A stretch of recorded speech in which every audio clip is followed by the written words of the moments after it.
जी नमस्कार। मैं किसान पुत्र नीरज। आज मैं बात करने जा रहा हूं जो केंद्र की सरकार के द्वारा यूजीसी में अधिनियम 2026 जो लाया गया है, जो कि उच्च शिक्षण संस्थानों में समानता को बढ़ावा देने के लिए एक कानून आया है। और इस कानून के आने के बाद देखा जा रहा है पूरे देश में विरोध अपने जोर पे चल रहा है।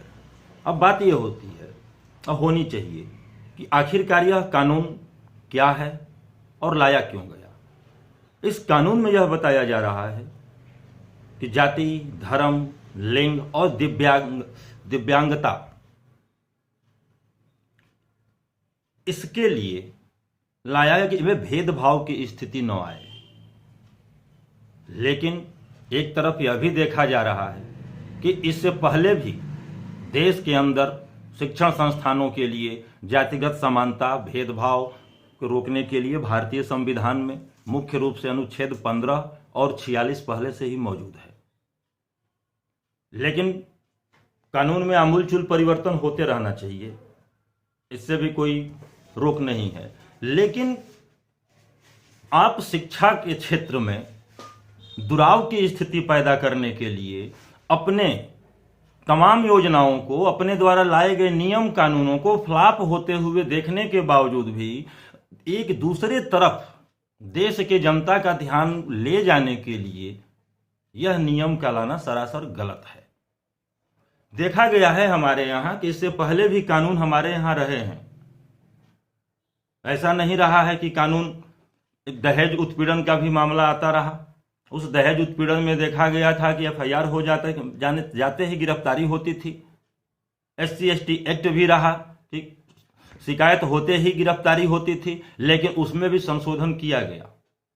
जो फरवरी 2025 में इस नियम को लेकर जो मसौदा तैयार किया गया था, उसमें यह भी था कि शिकायत अगर होती है, साक्ष्यों के आधार पर अगर सही पाई जाती है, तब उस पर कार्रवाई होनी चाहिए।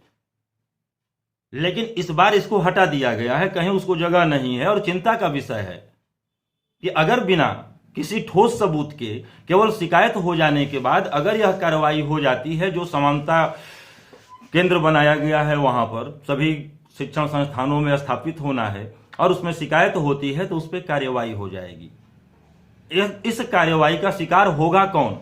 तब तो उच्च शिक्षण संस्थानों में पढ़ने वाले बच्चों के साथ, उसके जीवन के साथ आप खिलवाड़ करने पे तुले हुए हैं। अब गौर करने वाली बात यह है कि आखिरकार भारतीय जनता पार्टी की जो सरकार है, यह कर क्यों रही है। देश के अंदर कई ऐसे मुद्दे हैं जिनसे ध्यान भटकाने के लिए यह सबसे पहले अपने बेस वोटर के ऊपर ही आक्रमण कर दिया। इसने जिन अगड़ों के खिलाफ यह कानून आ रहा है, जो अगड़े भारतीय जनता पार्टी की डफली लेकर बजाते फिरते हैं, घूमते हैं, उनको ही ये डसने का काम कर दिया। अब यह भी सोचने वाली बात है, यह भी सोचने वाली बात है कि जो इसका बेस है वह उसको नहीं छोड़ सका, तो देश के अन्य जो हैं अनुसूचित जाति, जनजाति, OBC, ये तमाम जो देश के अंदर बौद्ध हैं, जैन हैं, ईसाई हैं, इनको कैसे? हिंदुत्व का ठेकेदार है भारतीय जनता पार्टी, सब लोग देखते हैं। धर्म का टेंडर भर के चलती है और खुद ही ले भी लेती है, यह भी सबने देखा हुआ है। जब हिंदुत्व का ठेका लेके आप चल रहे हो, तब जाति में बांटने की आवश्यकता क्या पड़ी? ये वही भारतीय जनता पार्टी है कि 2014 से पहले सभी जातियां हिंदू हुआ करती थी, लेकिन भाजपा की सत्ता में आते ही हिंदुओं को भी कैटेगरी में बांट दिया गया था, अगड़ा हिंदू, पिछड़ा हिंदू और दलित हिंदू। इसी बीच में देखा गया कि हमारे धर्म ध्वज वाहक शंकराचार्य अवमुक्तेश्वरानंद जी के ऊपर भी क्या से क्या अन्याय किया गया। जितने भाजपा पोषित लोग हैं उनका विरोध करते रहे, और वह मामला देशव्यापी बन गया।